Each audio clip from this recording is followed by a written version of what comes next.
வரும் பொடி நடையாக அமெரிக்காவை வலம் வருவோம். கடல் மேல் சிவப்பு கம்பளம் விரித்து ஐரோப்பாவில் குடி புகுவோம்.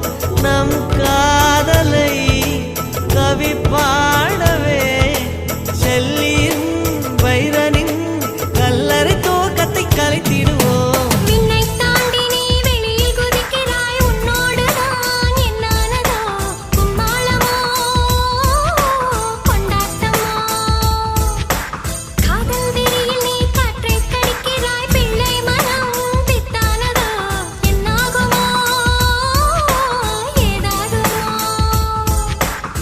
வாடை காற்றுக்கு வயசாச்சு, வாழும் பூமிக்கு வயசாச்சு.